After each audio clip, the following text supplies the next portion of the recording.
Don't wait to buy real estate. Buy real estate and wait. Stay liquid so you'll never be in danger of losing the asset. And then the math is what the math is. Home prices appreciate at 5% a year for the last 70 years. And even in a big crash, they still bounce back to still be on pace for 5% a year.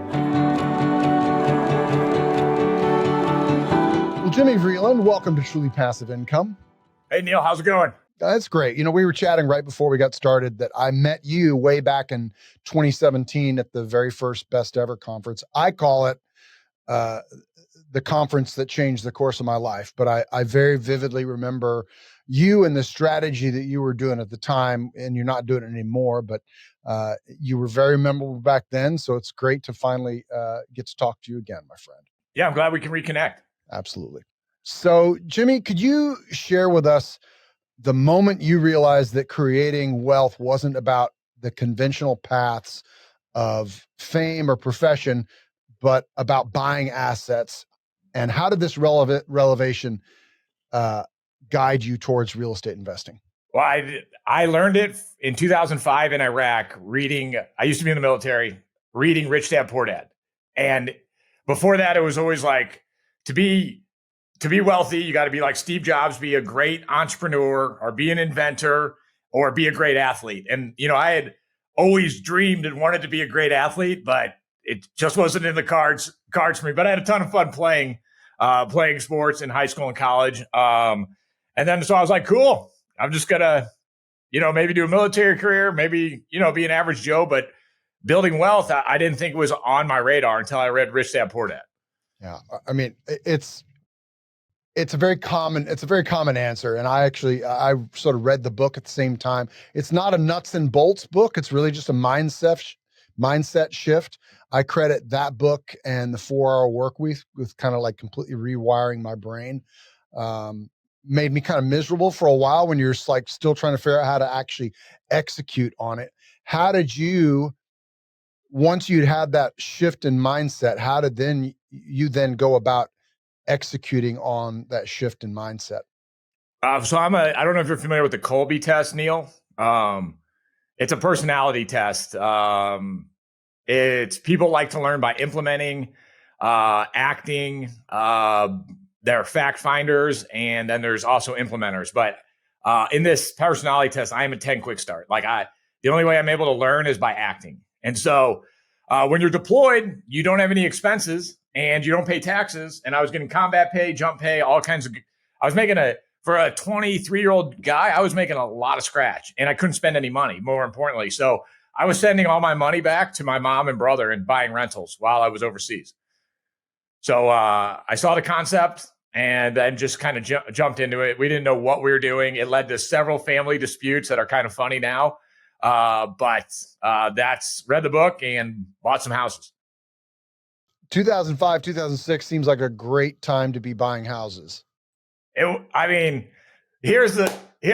when people complain about interest rates now, I'll never forget, like I was on mid-tour leave and me and my mom and brother were looking at houses. And now when I was born, my parents bought an owner finance house at 12%. And so my mom's like, rates are at 6%. They'll never be this low again. We got to buy now. So it's all a matter of perspective, but like they were rentals. So we weathered through the crash and we still sold, we held them for like 10 years, sold them, made $100,000 a pop. Like it wasn't bad. People are kind of new to the whole real estate game. Don't realize that we've got sort of historically average real estate or average interest rates right now. This is not like historically high. The only thing that was historic was how quickly they went from low to high. And that caught a lot of people with their pants down. And that's a lot of what's happened, but really they're not.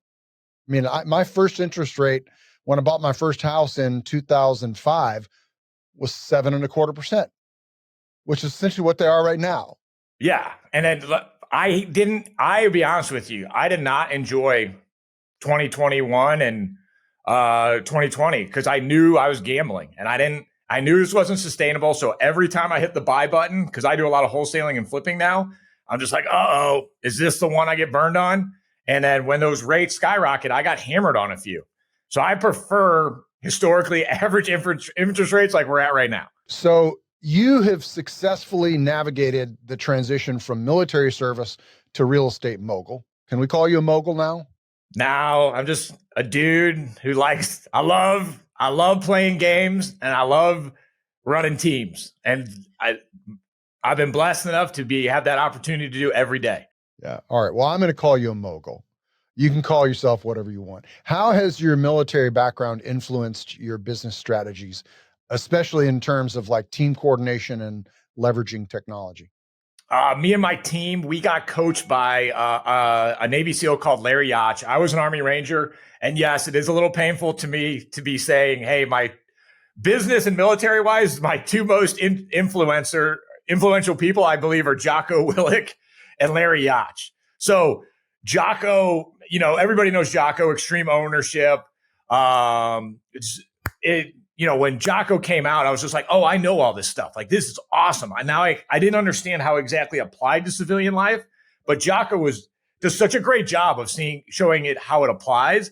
And so we were able to hit the ground running and implement, because I have a bunch of veterans on my team. And then Larry Yach wrote a book called How Leadership Actually Works. And long story short for Larry, but he believes people are most successful and most happy when they're coordinating action with other human beings. It would take the course of this podcast to go through the syllogism, but essentially humans are most happy coordinating action with other people. Because, I had this experience and Larry had this experience as a SEAL. You're in the worst places on earth, but you're happy. You're with a team and you're doing very hard things, very challenging things. And then he got out.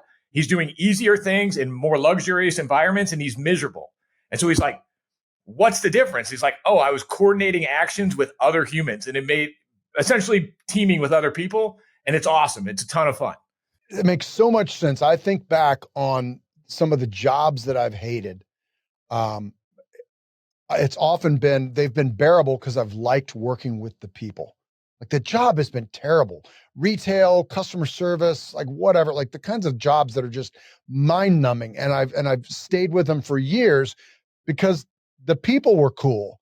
And there was this sort of common goal. And I'm not to compare it to combat or, being in the military, but you often hear that, when guys are in combat, it stops being about the greater world and just about the guy in the foxhole next to you. Yeah. I'd say that's a common, that would match my experience. Like, what's one thing perhaps that from that book that you have been able to implement in your business that you think has really made the most difference? Desired end state for every team member. Like, I understand what their desired end state is. Like, we don't wake up, it's me included. I don't wake up to serve my business. We got to make the business serve us. And so my team members, we all trade our talents and efforts. We trade amongst each other, trade with the business so that each individual can get to their desired end state. So, for example, my executive, or actually, I love my property manager's desired end state. She wants to pay her house off.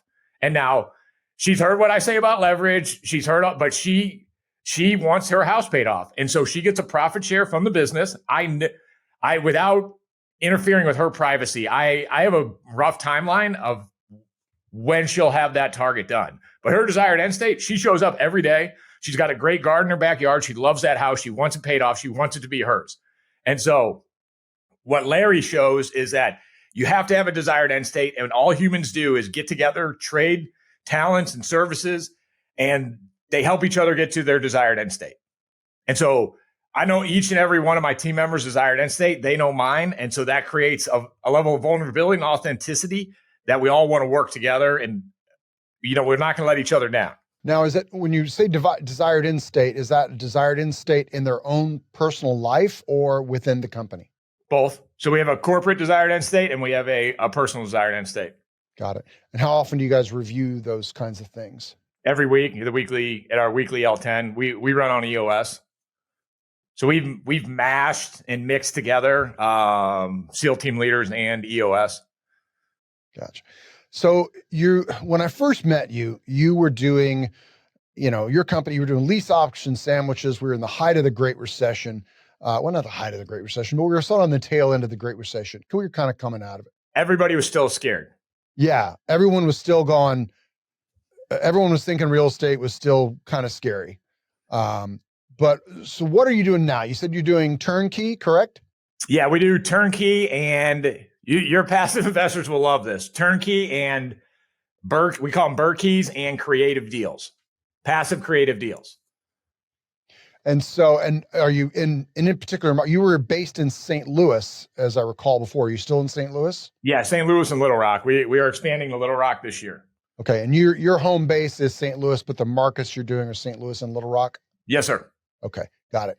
So what, the average turnkey, my one issue with the typical turnkey is that you're essentially just you're buying the future cash flow and you're buying the future appreciation, but most of the value add has been taken out by the operator. They're the ones that found it. They're the ones who did the renovation, and they're handing over a finished product to you. But you're talking, you've got a product out there that you call it a Berkey, correct? Yeah.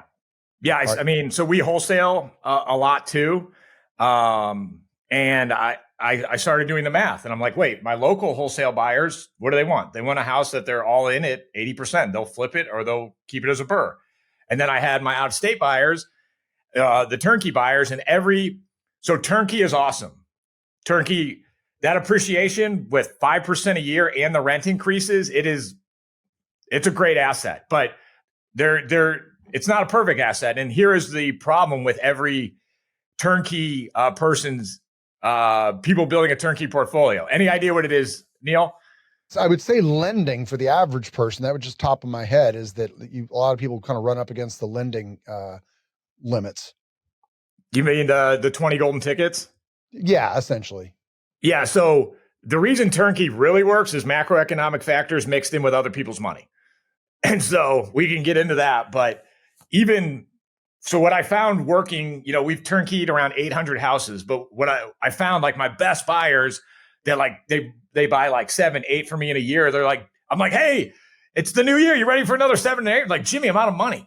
Like, I don't have any down payment cash. And I want them to stay reserves. I want them to have, for their first 10, I think they should have 3,000 to 5,000 in a bank account for each house, because real estate never fails, but the borrower's liquidity does. So you don't want to get your knees over your toes.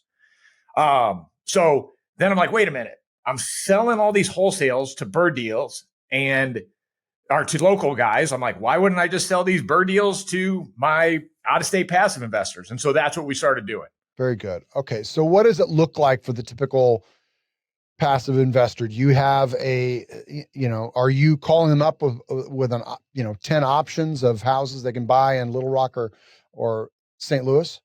Well, I'm going to back up kind of a second. So the people I think we work best with are like high earning W-2s who are also generally business owners or sales. They know how to raise revenue, because the other thing I show people how to do is raise private money to then buy the burrs cash.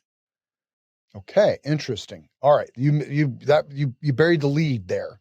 I think you were trying to get to it, and I cut you off. So, explain that to me further. So, I believe it's every American's. The only subsidy a middle class American will get is a 30-year mortgage. If you're poor, you get a ton of subsidies. If you're rich, you get a ton of subsidies. It's the forgotten people in the middle. And so you can complain about it, or you can just look at the system and say, hey, what's out there for me? And a 30-year fixed mortgage, if you buy a $200,000 turnkey, if you buy 20 of them, how much leverage does that? That's like $4 million. Is that correct? No, it's $2 million worth of leverage. And where else can you go and get $2 million worth of leverage? And so it's like I believe every American has a patriotic duty to get these loans. And then after you get to 20, do your syndications, do whatever you need to do, but got to get that leverage, regardless of the interest rate. And so everybody is going to most likely run out of their own cash. And so the other thing about most successful middle-class Americans is I believe they don't know how to fully leverage their W-2 by getting those loans. But then especially the sales community and the business owner community, they know how to raise money. They're just not raising it for themselves. So I show them a few quick tips and tricks, and then they're able to raise private lending money and then start buying deals cash and then refining them out. Gotcha. Well, it's, I'm a syndicator. And so, typically the kinds of people we're working with they're already high net worth individuals. They're not typically middle class, although a few of our investors are middle class. And so one of the things I love about, and I always tell people if they're trying to get started in real estate, you're probably not going to get started buying into a syndication. Unless you're a doctor who's earning $400,000 a year already. If you're somebody who's just earning $100,000 a year, a syndication is probably not going to, it's going to take too long for you to save enough money, unless you've been packing away money in retirement funds, for you to make much of a difference. And so I actually encourage people to start off. It's okay starting off in single family rentals, because that's, like you said, that's where you're going to get the most leverage. And, it's good. They're going to subsidize you. As far as I know, there's no country in the world that does 30-year mortgages like we do. And that's one of the reasons our real estate is such a huge wealth builder. Yep. And then another problem with turnkey, just being open and honest, is you'll run into a capital deployment issue. So that's where the syndicate, if you have a ton of cash to deploy, the fastest way you'll get that money to work is a syndication. So it's kind of, I think we're discussing an order of operations type thing.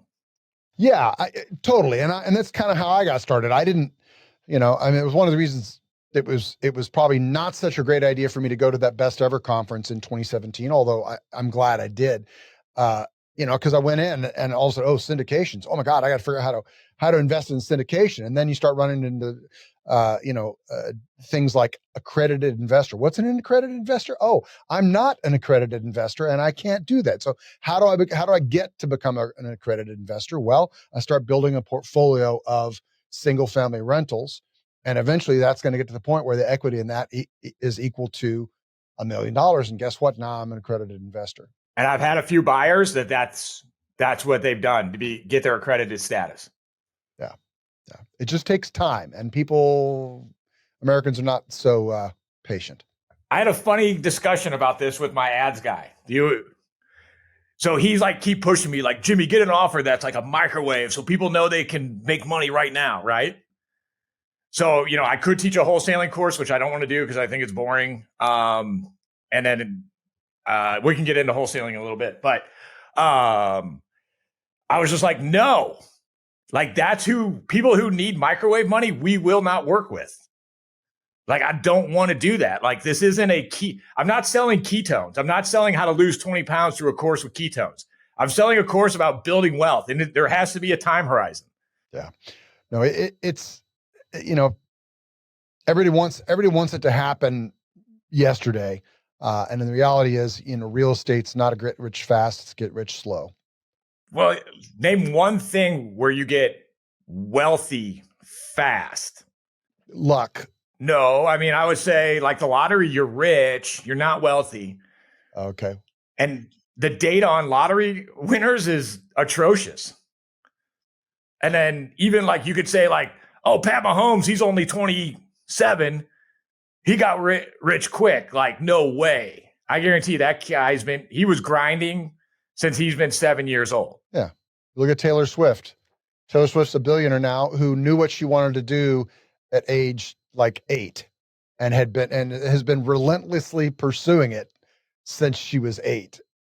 What's the saying? Overnight success, 20 years in the making, something of that nature. Yeah, something like that. So, I mean, sure, anybody on the internet can make up anything to dispel that fact, or you could just accept it and get to work.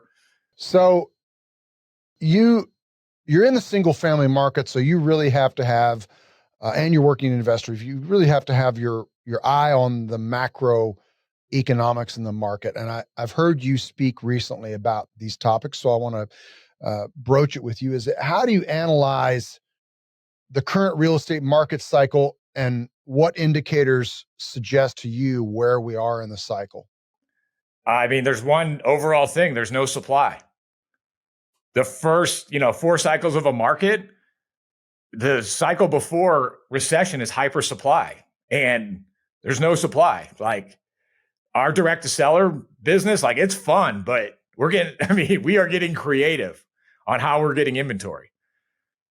And so, like, here's the math. There was 3 million houses available right before the crash in 2006, and there was 300 million Americans. Now there's 1 million houses available, and there's 336 million Americans. Like everybody forgot to build houses as they were licking their wounds from 2008. What do you think was the cause of that? Was it just, did all the builders just get wiped out, and the ones that didn't just kind of stood back and said, yeah, we're not going to push it? That's exactly what happened. Like everybody was like, I don't want to experience that again. I'm not doing that anymore. And everyone, there's so many people out there right now. I mean, I feel bad. There's a whole generation of people that are sort of watching the acceleration in the price of homes compared to their income, and it's outpacing it. And some of them keep waiting for, well, at some point there's going to be a crash again, because I watched my parents lose their house in the Great Recession. So there's going to be another Great Recession, and real estate's going to drop again. I'm just going to wait for that to happen. I've done some interesting math about waiting. And so I did the math based off, hey, what if I waited for interest rates to drop? And so, or a crash, and there's so much opportunity cost because of the financing, because you're using leverage, that waiting is generally not a great idea. You're not really going to save, because if everybody's waiting for rates to go down, most people predict that prices will go up. And so whatever you're saving in rate, you are now paying for in purchase price. And so it's just like, my philosophy on real estate is don't wait to buy real estate, buy real estate and wait. Stay liquid so you'll never be in danger of losing the asset. And then the math is what the math is. Home prices appreciate at 5% a year for the last 70 years. And even in a big crash, they still bounce back to still be on pace for 5% a year. Yeah. You were showing a chart on a podcast I saw you on recently, where it showed the number of years where there was a decline in home prices over the last 70 years. Yeah. You want me to find that and bring that up? Sure. I mean, yeah, go for it, man. I'm not sure. Not many people watch the video, but it'll be great for me to talk about it. And I love this slide. You don't bet against the champ, Neil. So this, for those who are watching and maybe those who are listening, what I'm showing here is the median home price percentage of increase or decrease since 1941.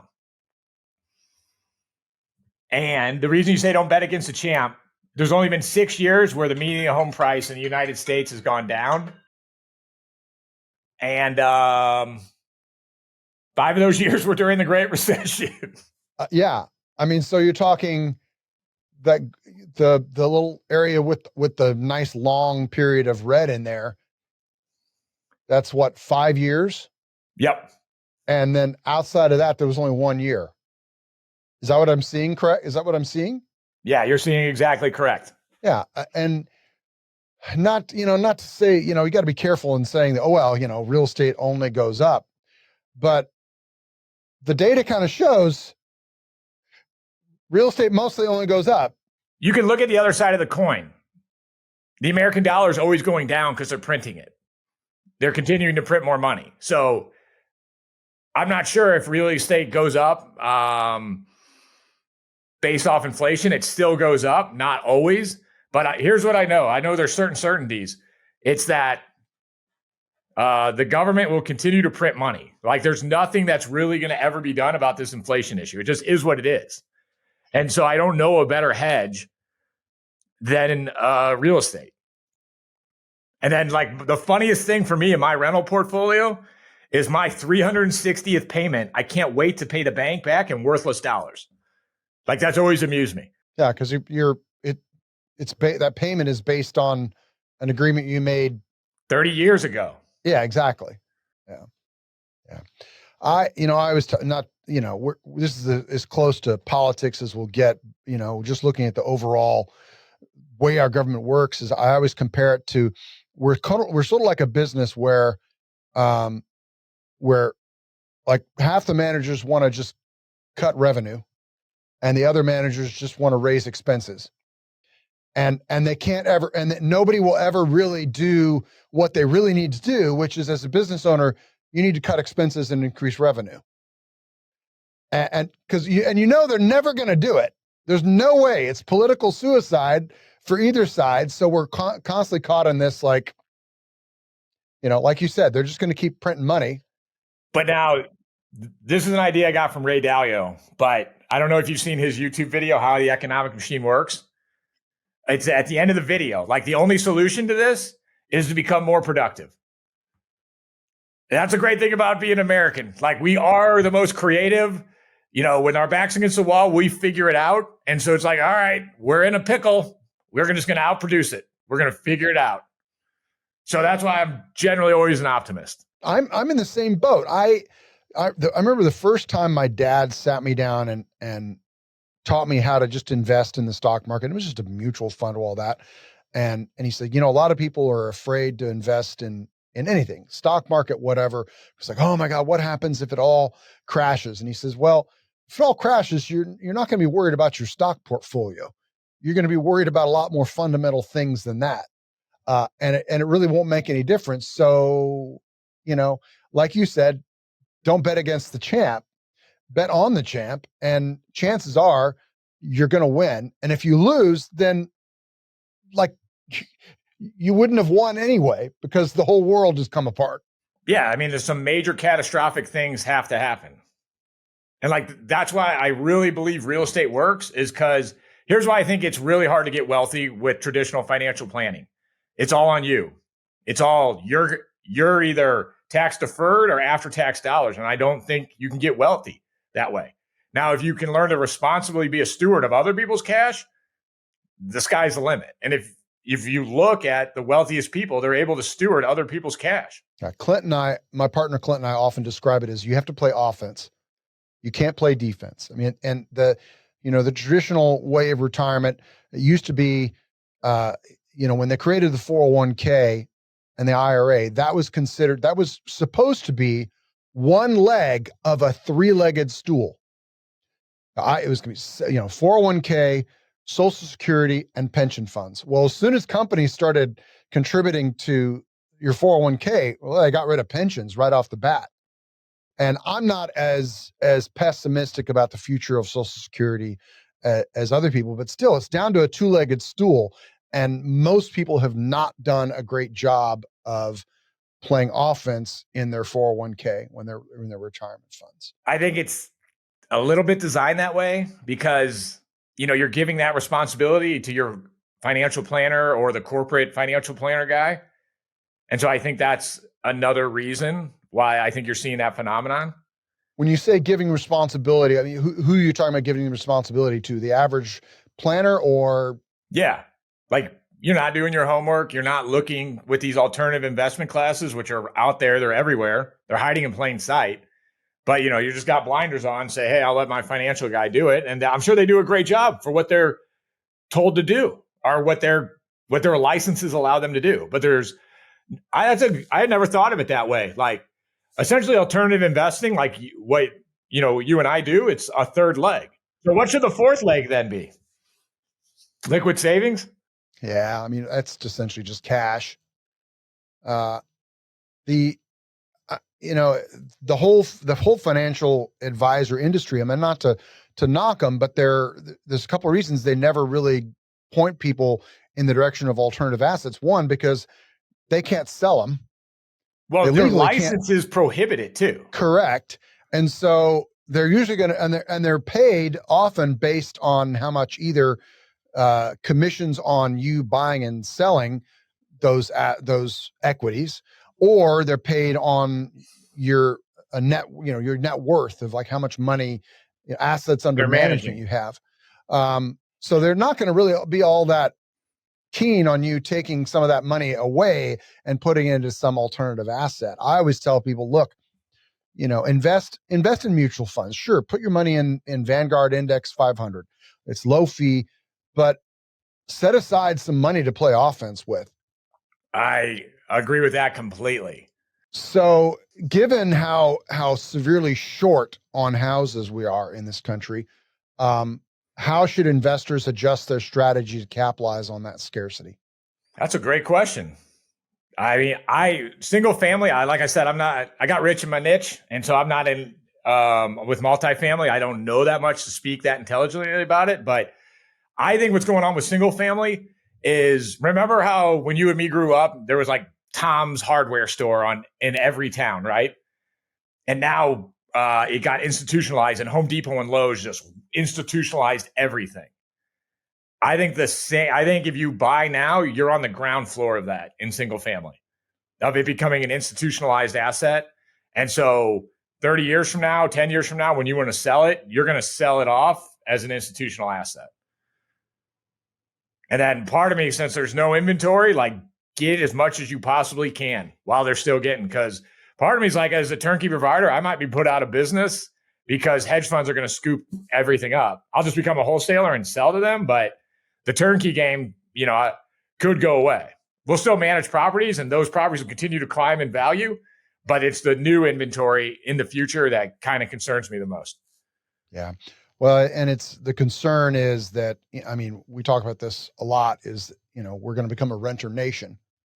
Well, so you got to get in on the high side of renter nation and be the landlord. Yeah. Well, and unless there's some sort of legislative, hammer that comes down where they try and at least stop hedge funds from coming in and buying up all the inventory, which I can't see anytime soon.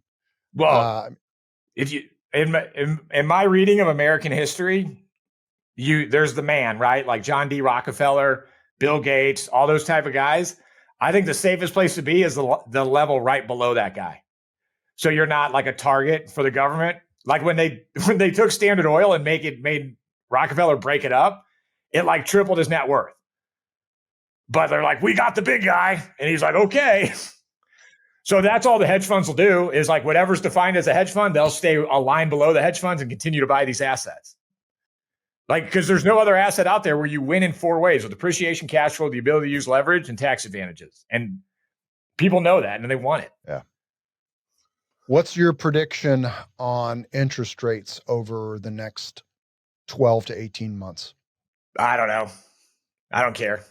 You don't care. Why don't you care? Because you date the rate, you marry the house.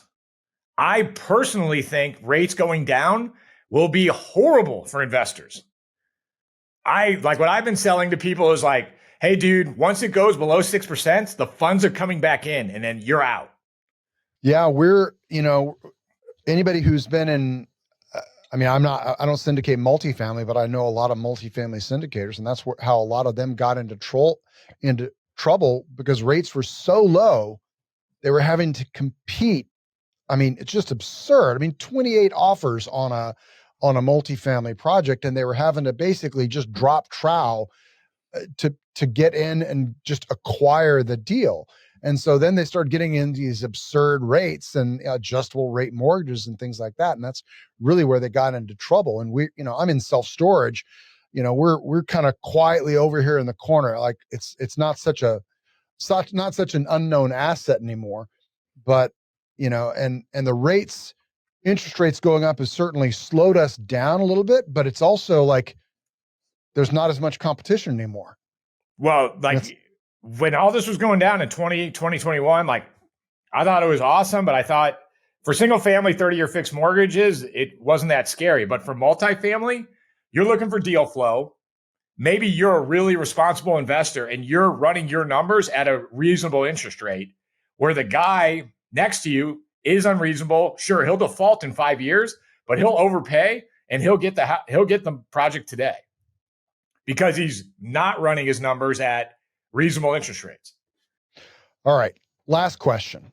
Is there a lesson that you learned from either your father, your mother, or another mentor that taught you, that significantly influenced your approach to business and real estate investing?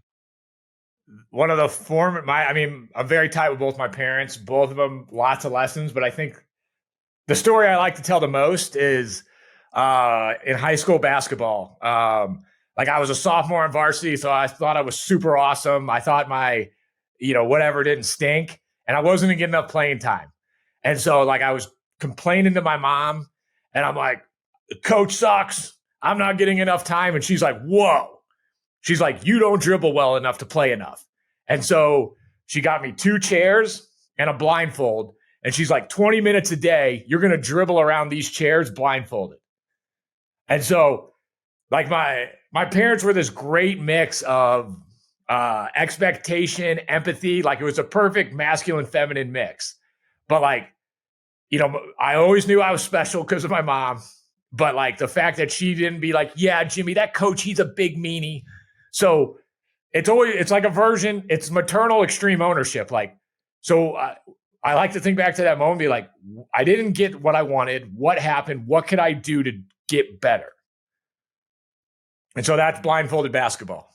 You got to put in the reps. Yeah. Yeah. So what happened? Did you get more playing time? Yeah. And my dribbling got it substantially better. But if she had just told me I was special and you're the best, Jimmy, it would have created a sense of entitlement. And I wouldn't have had as much fun playing basketball. So, that's a great example of, I think, encouraging parenting. I love it. All right. Well, I think we'll end there. Jimmy, I've so enjoyed this conversation, and I wish my partner Clint had been here to enjoy it as well, but he's off on a beach in the Dominican Republic sipping tropical cocktails. Not that I'm bitter. But if any one of our listeners want to reach out to you, find out more about what you're about, what would be the best way for them to do that? Probably LinkedIn or Instagram. So I think I probably pop up pretty easy. Jimmy Vreeland, real estate, V as in Victor, Reeland. And then I'm coming out with a new website, but it's not up yet. So our website's vreeland-capital.com. And then I'm just Jimmy Vreeland at Instagram. All right. Well, Jimmy, this has been great. Thank you so much, man. Yeah, Neil, I appreciate you having me on. Thank you so much for listening and watching the Truly Passive Income podcast. If you liked the show, if you think it would be useful for someone else, the greatest compliment that you could give us would be to share the episode, leave a comment down below, or leave us an honest review. If you have any questions, don't hesitate to let us know down below. And remember, with truly passive income comes freedom of time, place, and the freedom to pursue your higher purpose.